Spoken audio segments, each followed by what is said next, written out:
Señor, bendice esta mañana, Padre Celestial, bendícenos grandemente. Permítenos, Padre Celestial, que podamos hacer y realizar las cosas de una manera que te honremos y te glorifiquemos, Señor. Dirige tú y coordina este culto, Padre Celestial. Sé tú el director, sé tú el coordinador, sé tú el que maneja cámaras, sé tú el que predica, Señor. Sé tú el director de la alabanza. Dirige nuestra vida, dirige la iglesia, Señor.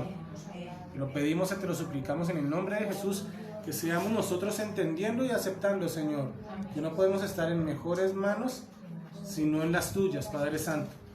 Padre Santo, en esta mañana, Papito Dios, oramos por la salud de Marta Inés Cortés, Padre Celestial.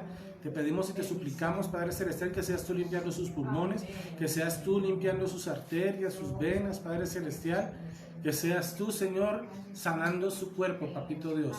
Entendemos, Padre Celestial, que en cada momento y en cada circunstancia de nuestras vidas eres tú quien tiene el control, Señor, y queremos obedecer tu mandato, Papito Dios. Pero como hermanos, Padre Celestial, nos reunimos a pedir delante de tu presencia, Señor, seas tú concediendo ese milagro, Señor. Que vaya, Señor, acogido a tu santa y eterna voluntad, Señor. Te pido, Padre Santo, por Jairo, gracias te doy por su vida, por su salud. Te pido y te doy gracias también por Marixa, por su salud. Padre Celestial, por don Fernando, te doy gloria y honra, Señor. Por Andrea, Papito Dios, por Plinio, te agradecemos, Señor, la obra maravillosa que has hecho en sus vidas y en su salud, Señor, poniendo tu mano sanadora ahí sobre ellos. Te pido también, Padre Celestial, por Derly, Señor, que esté en ese proceso, Papito Dios, para que seas tú guardándola, Señor. Guarda a Otilia, guarda a Juan Sebastián, a Camila, a Angélica, a María Paula, a Juan José, Padre Celestial, de toda artimaña del enemigo, Señor, de toda enfermedad. Te pido bendición para Libardo Ramírez, para Rodolfo, Padre Santo, para Will, para Julio, Padre Celestial, para Yamilet. Papito Dios, provee, Padre Celestial, para sus vidas, provee tú, Papito Dios. Gracias, infinitas gracias te doy, Papito Dios, por mi vida, por mi salud. Gracias por Julián, por la forma en la que lo has cuidado. Gracias por Elkin, Papito Dios. Gracias por Sonia. Gracias por Dolly. Señor, pedimos en esta mañana también por el hermano de Dolly, Padre Celestial, que está convaleciente, Señor, que está enfermo, afectado en su salud. Gracias, Padre Celestial, te doy en esta mañana a ti, en el nombre de Jesús. Amén, amén y amén. A mí me gustó mucho, yo no sé ustedes, los que estuvieron en el primer corto video antes de que tuviéramos las fallas, hay una canción que a mí en lo personal me encanta y es Yo me rindo a Él. Y a mí me parece que ese himno esa canción es muy diciente de la disposición del creyente, ¿no? Solo a Cristo yo me entrego con el fin de serle fiel. Para siempre quiero amarle y adorarle solo a Él. Yo me rindo a Él. Yo me rindo a Él. Solo a Cristo yo me entrego. Quiero serle fiel. Yo no sé si ustedes han experimentado, yo supongo que sí. Yo supongo que sí lo han experimentado, supongo que lo han vivido. Creo que tal vez todos los creyentes hemos pasado por situaciones difíciles donde hemos tenido que pedirle al Señor que tome control porque hay situaciones que son tan peligrosas para nuestra relación con el Señor que yo supongo que muchos de nosotros dudamos, ¿cómo se dice? Flaqueamos en algunos aspectos de nuestras vidas que tal vez nos puedan llevar a tropezar. Y ese tropiezo, yo no sé usted, a mí me aterra. Porque no sé qué tan fácil puede ser levantarme de un resbalón nuevamente. No sé qué tan difícil puede ser. Entonces, nosotros tenemos que recordar esa canción cuando dice que yo me rindo a Él. Cuando nos rendimos al Señor es mucho más fácil sobrevivir a cierto tipo de situaciones. Amén. Miren, Primera de Pedro capítulo 5. Primera de Pedro, capítulo 5, de los versículos 6 al 11. Hay unas recomendaciones de Pedro a la iglesia. Aclaramos, ¿no? Cuando uno lee Pedro, usted tiene que tener en cuenta que Pedro le está escribiendo a una iglesia griega, no estoy seguro de la ciudad, voy a averiguar, no judía, ellos no son judíos, y les está escribiendo con respecto a lo que está pasando ahí alrededor de ellos. Las cosas para esa población no era fácil. Los griegos apreciaban mucho lo que tenía que ver con el pensamiento y toda esta parte, y lo que tenía que ver con un trabajo duro, un trabajo de fuerza, ellos lo menospreciaban, ¿listo? Y la iglesia podía llegar a caer en estos mismos puntos y estos mismos aspectos, donde el pueblo, la iglesia como tal, empezase a criticar el comportamiento o la idea o a imitar más lo que hacía en los griegos en aquella época, que ni siquiera el mandato del Señor. Y Pablo, les repito, en el primera carta de Pedro, capítulo 5, versículos 6 al 11, dice lo siguiente: humíllense. Curioso, ¿no? Curioso que Pablo empiece, primera de Pedro, capítulo 5, versículos del 6 al 11. ¿Está clarito, cierto? Sí. Listo. Dice humíllense. ¿Qué necesidad tiene? En algunas lecturas van a leer usted humillaos, pero ¿qué necesidad había de que el Señor le recalcara a usted, le recalque al pueblo, de que sean humildes?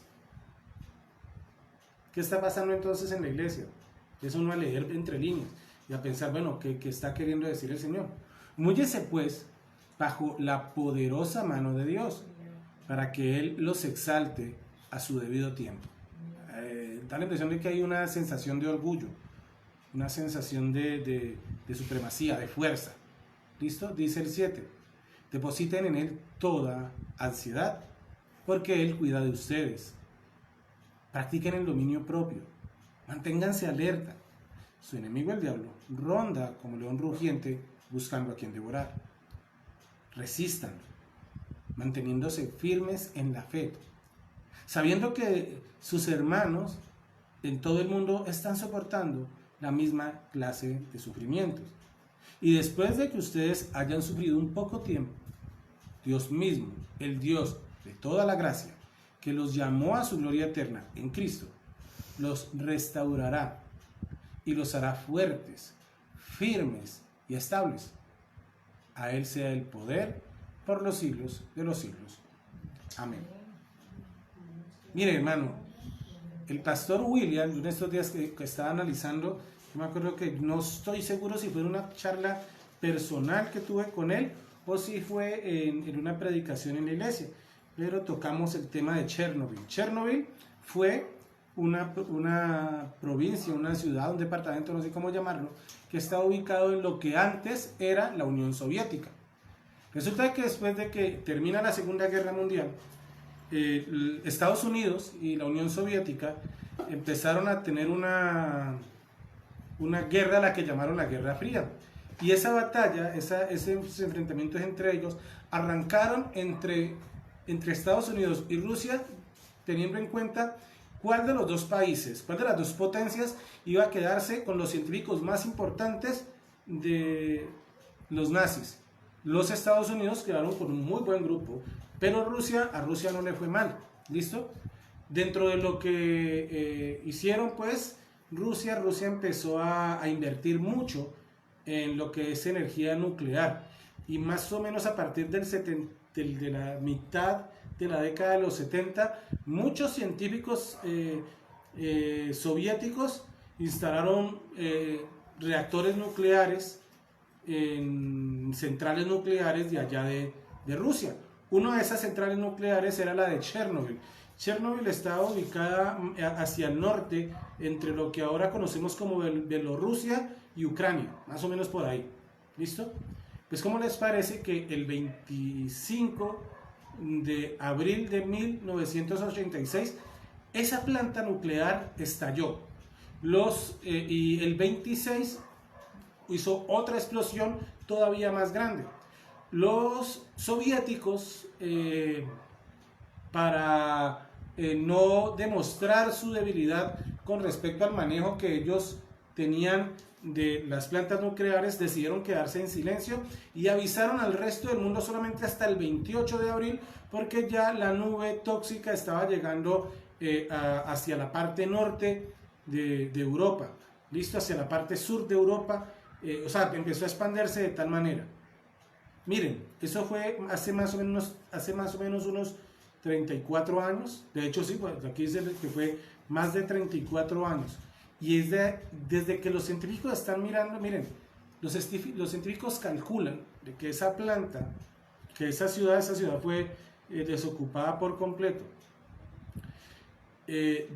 Los científicos han hecho cálculos de que esa ciudad o ese fragmento de tierra va a consumirse la cantidad de radiación que tenía más o menos, o sea, va a ser habitable nuevamente más o menos dentro de unos 20.000 años, y va en 34.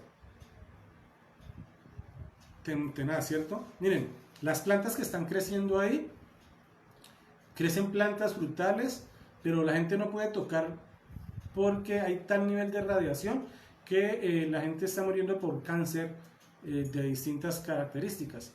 ¿Listo? A las personas que pertenecían a ese grupo, dicen los periódicos amarillistas, que los incapacitaron para su reproducción, pues los hijos que tuviesen podían tener problemas físicos. Lo mismo hicieron con las bombas que estallaron en Japón durante la Segunda Guerra Mundial. ¿Ya? Chernobyl como tal es una zona de riesgo para cualquier persona que esté cerquita. Hay muchos carteles, muchos avisos que dicen peligro, alta radiación. Si usted encuentra una fruta sacada allá, no se la vaya a comer, ni la toque, no se la vaya a comer. Los animales, hay una gran... Claro, como no hay seres humanos, los animales salvajes han repoblado ese lugar y en cuanto a naturaleza parece estar bien organizado, pero lo que no se alcanza a ver, que tiene que ver con la parte de contaminación, si alguien va de cacería por allá, no puede consumir la carne de ese animal porque está contaminada con este tipo de radiación. Eso genera mucho peligro. Y así como Chernobyl tiene letreros inmensos que dice peligro, no pasar, no consumir, creo que hay aspectos donde la gente puede transitar por ese lugar, pero no se les permite bajar de los vehículos. ¿Ya? Así como Chernobyl tiene los letreros, como la gente tiene que cuidarse, como tienen que estar con trajes especiales, nosotros también tenemos que cuidarnos de todo aquello que nos hace daño. Mire, usted como creyente debe entender y debe comprender que hay escenarios que te ponen en peligro de caer en tentación, que hay situaciones a la cual te pudiste haber llegado por tu propia voluntad que te ponen en peligro. Hay estados de ánimo que te pueden llevar a pecar. Hay lugares que te pueden llevar a caer en la tentación. Y tiempos donde probablemente seamos más vulnerables que en otros tiempos. Nosotros tenemos que, como tercer paso, recuerden que el primer paso es reconocer nuestro pecado. Recuerden que lo vimos hace 8 días. Nuestro segundo paso es adquirir disciplinas espirituales, y este tercer paso es que nosotros reconozcamos nuestras debilidades. Hemos estado haciendo ejercicio, ¿no? Volví a arrancar con Julián para normalizar mi situación de salud, y empezamos a hacer unos ejercicios, y él llegó ya como una caja en la que uno tiene que saltar para, con ese salto uno fortalece abdomen y piernas, ¿no? Entonces uno tiene que saltar, pero él no ha parado de hacer ejercicio, y entonces colocó la caja de tal manera que yo dije, yo salto, pero como aterrice, mándeme a traer una caja de dientes porque voy a parar de cara contra el pavimento. Y le manifesté eso a Julián. Yo estoy preocupado, yo de saltar lo salto, pero hermano, yo sí, consígame una cajita porque así como está acomodada esa caja está muy alta. Sin embargo, él llegó y lo acomodó la caja de tal manera, la acomodó, que ya no me tocaba la parte más alta, sino que me tocó la parte, pues tampoco la más bajita, ¿no? Porque ahora no, yo voy capaz, pero sí una parte intermedia para que yo pudiera dar el salto. Ahí yo pude dar el salto tranquilo. Pude dar el salto tranquilo. Ya después de tanto practicar y de haberlo intentado, ahora sí medio acomodé la caja nuevamente en la parte más alta, y en el último ejercicio empecé yo a saltar la caja desde el punto más alto que lo tenía. ¿Listo? Yo empecé a calcular mi capacidad, empecé a ejercitarme, y cuando comprendí que podía resistir, ahora sí corrí el riesgo de hacerlo. Usted tiene que reconocer sus debilidades o su zona de peligro. Usted puede tomar medidas drásticas para evitar caer en esos deseos de la carne. Le escuchaba yo a un joven que en el colegio que fue a dictar una charla con respecto a la parte de pornografía y masturbación. Y él decía que lo peor que le puede pasar a una persona que está en esa situación es quedarse solo. Porque el quedarse solo en esa situación lo lleva a querer experimentar esa situación. Lo peor que le puede pasar a una persona que tenga problemas, también lo hice cuando acompañaba a alguien a quien aprecio mucho, a un centro de alcohólicos anónimos, y decían, lo peor que usted puede hacer es quedarse con toda la plata en su bolsillo. Si usted tiene un problema de alcohol, lo mejor que usted puede hacer es decirle a alguien cercano, si es su esposa, si es un hijo, vaya y cobre usted y no me deje tocar esa plata. ¿Por qué? Porque fijo, me la voy a beber. Hay situaciones, estoy dando ejemplos así como sueltos. Lo peor que usted puede hacer es desconocer su debilidad, porque cuando usted desconoce su debilidad es más propenso a caer en la situación. El tercer punto, insisto, voy a estornudar, pero no. ¡Ay, gracias, Señor! El tercer punto es conocer, entender y alejarse de esos lugares o esos momentos que te llevan a querer caer en ese momento de tentación. Lo curioso es que a veces nosotros, como creyentes, actuamos, y lo voy a decir, irresponsablemente. Y algunas personas llegan a cometer el error de creer que Dios no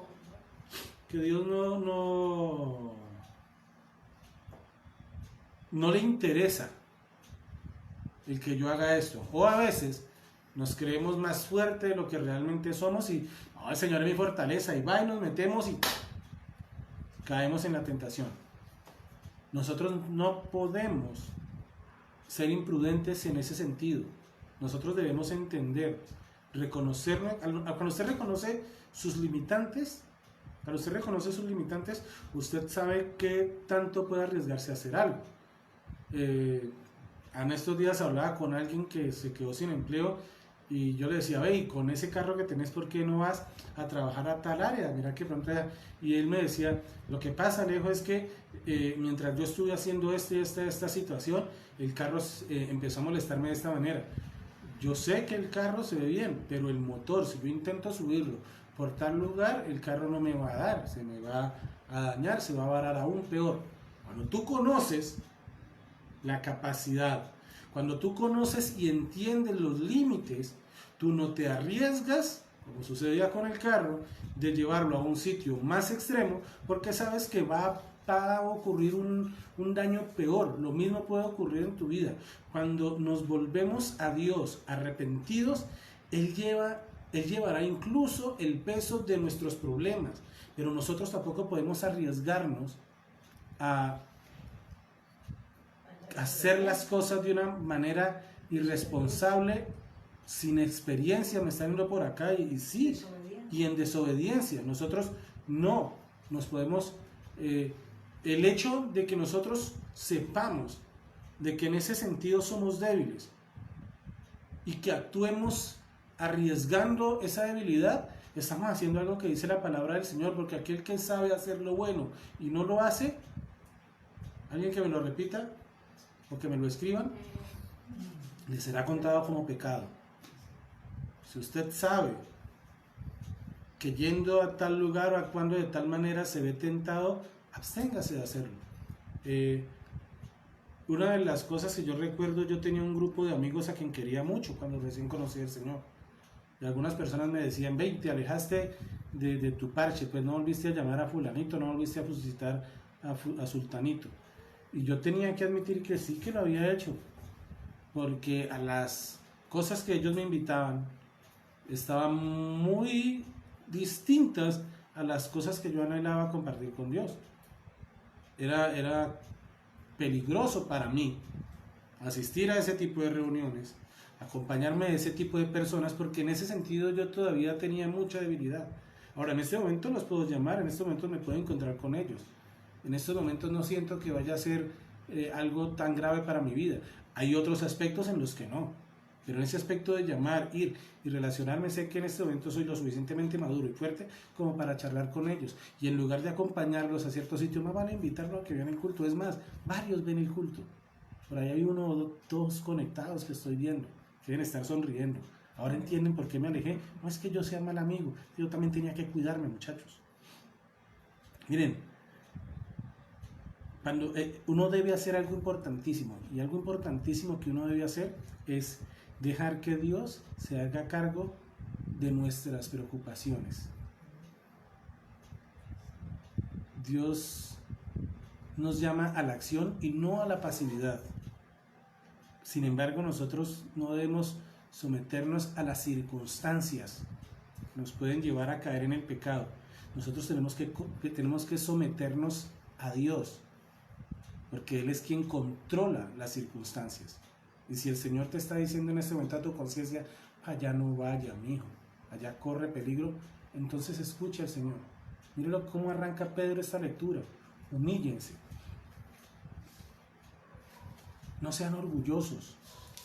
No se coman el cuento de que es en su propia fuerza, porque no es así. Dice, humíllense pues bajo la poderosa mano de Dios. Humíllense bajo la poderosa mano de Dios. Dependamos de Él. Creámosle a Él. Obedezcámosle a Él.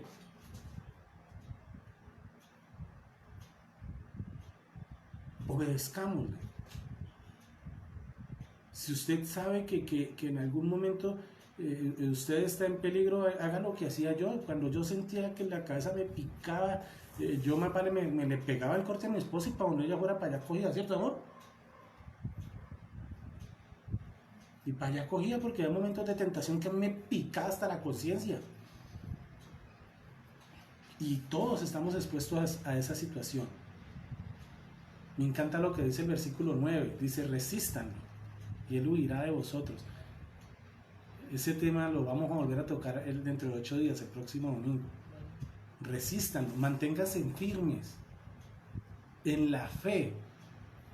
Y entiendan que usted no es el único que está pasando por esa situación. Aquí dice, sabiendo que sus hermanos en todo el mundo están experimentando la misma clase de sufrimiento. Resista, ore, apéguese del Señor, coja la palabra, atesórela, léala, no la abandone, haga como Rexona, no te abandona. Confíe permanentemente en el Señor. A mí me encanta, me fascina. Hebreos 13, 20 al 21. Me fascina lo que dice. Porque dice, y el Dios de paz, que resucitó de entre los muertos a Jesús nuestro Señor, el gran pastor de las ovejas, mediante la sangre del pacto eterno, los haga aptos en toda buena obra. ¿Para qué? Para hacer su voluntad. No la voluntad tuya, la voluntad del Padre. Obrando Él en nosotros lo que es agradable delante de Él, mediante Jesucristo, a quien sea la gloria por los siglos de los siglos. Amén. Una de estas situaciones al reconocer nuestra voluntad también es teniendo nuestra mirada en Jesús. Cuando nosotros ponemos nuestra mirada en Jesús, vamos a tener un objetivo a donde llegar, alguien a quien imitar, un ejemplo a seguir. Mire, obvio que no podemos luchar contra el pecado si no tenemos nuestra mirada puesta en Cristo. Eso es obvio, porque la sangre derramada por nosotros es la mayor, debe ser la mayor motivación a vivir en santidad. El mayor consuelo cuando hemos fallado es eso, que somos limpios, siempre y cuando nos arrepentamos por medio de la sangre de Cristo. Mi esposa, cuando arrancó el culto, leyó unos versículos bíblicos en la apertura y decía Mateo 26, del 39 al 41, decía así: yendo un poco más allá, se postró sobre su rostro y oró: Padre mío, si es posible que no me hagas beber este trago amargo, pero que no sea lo que yo quiero, sino lo que tú quieres. Luego volvió a donde estaban sus discípulos y los encontró dormidos. ¿No pudieron mantenerse despiertos conmigo 1 hora?, dice el Señor. Estén alerta y oren para que no caigan en tentación. El espíritu está dispuesto, pero el cuerpo es débil. Espiritualmente tú puedes estar alabando y glorificando al Señor y casi que tener la certeza de que el Señor te guía, te acompaña, pero aún así no debes someterte a ti mismo a tal grado de tentación que pueda llevarte a tropezar, que pueda llevarte a caer, que pueda llevarte a pecar. No está bien que nosotros seamos así de irresponsables con nuestra vida espiritual. Les insisto, nosotros no podemos luchar contra el pecado sin tener la mirada en Cristo. Son muchas las cosas que pueden estarte atormentando en este momento.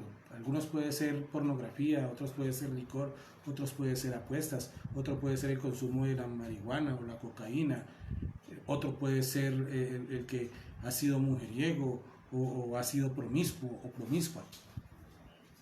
Y estás en ese proceso de ser librado del pecado, y estás en ese proceso, en ese esfuerzo, y a lo mejor ya has caído, y a lo mejor ya has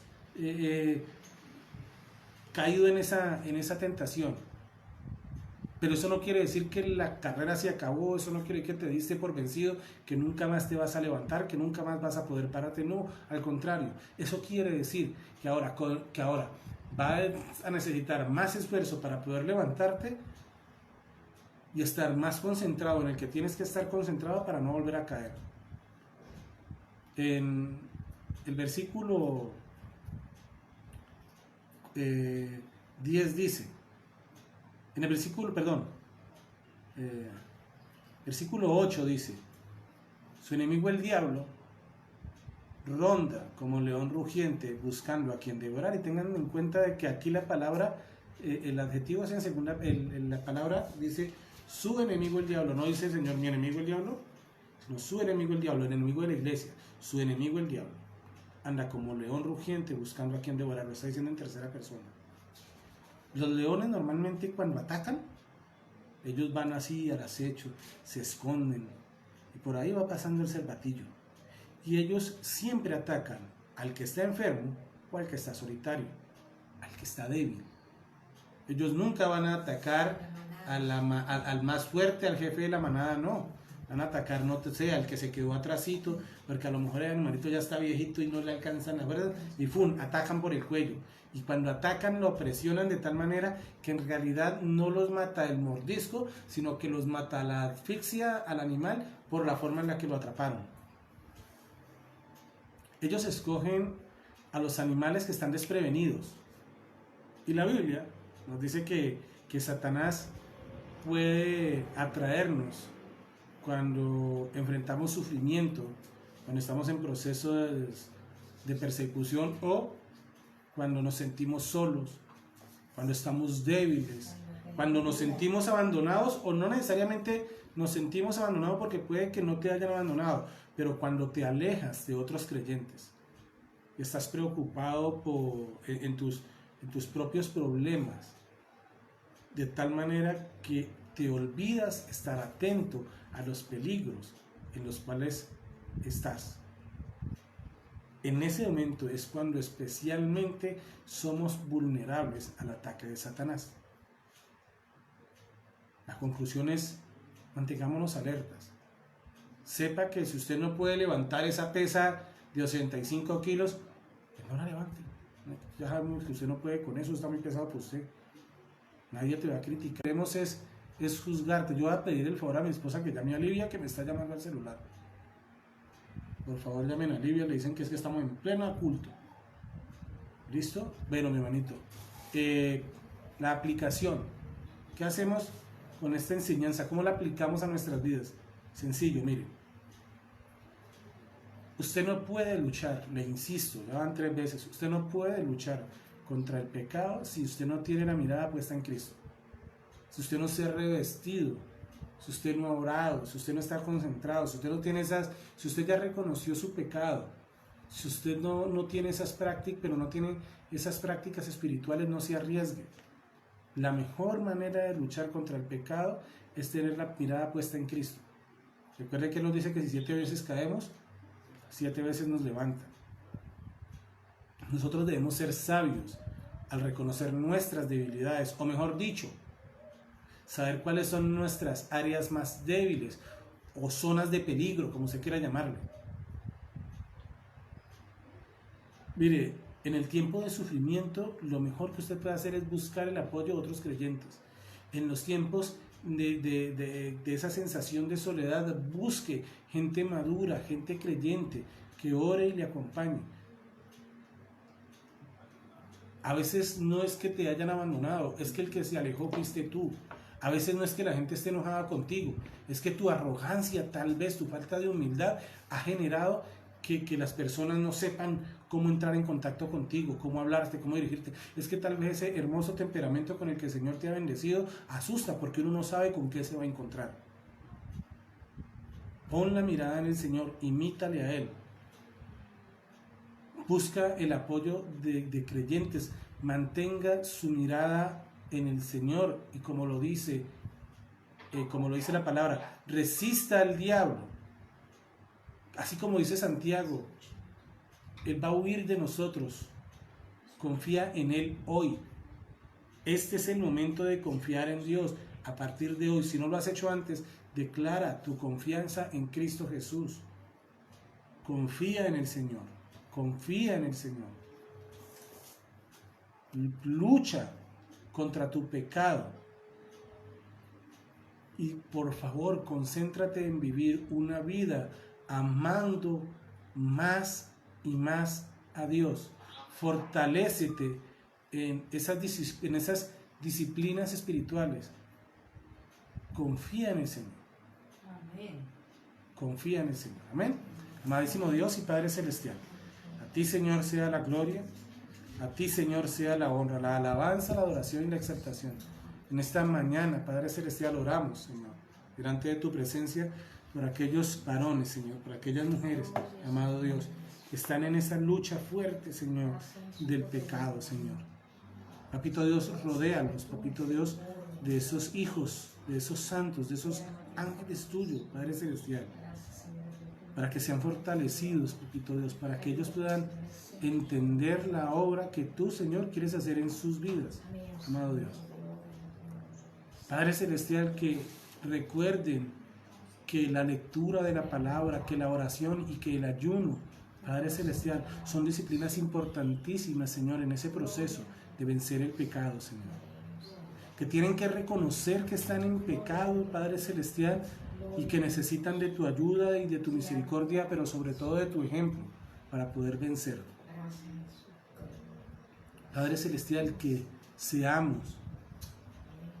avisados con respecto a nuestras debilidades, y en esos aspectos de nuestras vidas donde sabemos que podemos llegar a caer, nos fortalezcamos en ti, Señor, y nos alejamos, Papá Dios, como dirían los abuelos, porque huir del pecado no es cobardía, porque huir por salvar mi vida no es cobardía, Señor. Te alabo y te glorifico, Señor. Oro, Papito Dios, por aquellas personas que han caído, por aquellos que hemos caído, Padre Celestial, para que nos podamos levantar, mirar al cielo y pedir perdón. tal como lo describe tu palabra. Que si pecamos, recordemos que abogado tenemos delante del Señor a Jesucristo, su Hijo y su Hijo. Alabado sea tu nombre, Señor. ¿Cómo puede ser que el bueno y justo se hiciera pecador y viniera a morir por mi pecado, Señor? Por tu gracia, por tu misericordia, Señor. Te alabo en esta mañana, Señor. Te glorifico. En el nombre de Cristo Jesús. Amén, amén y amén.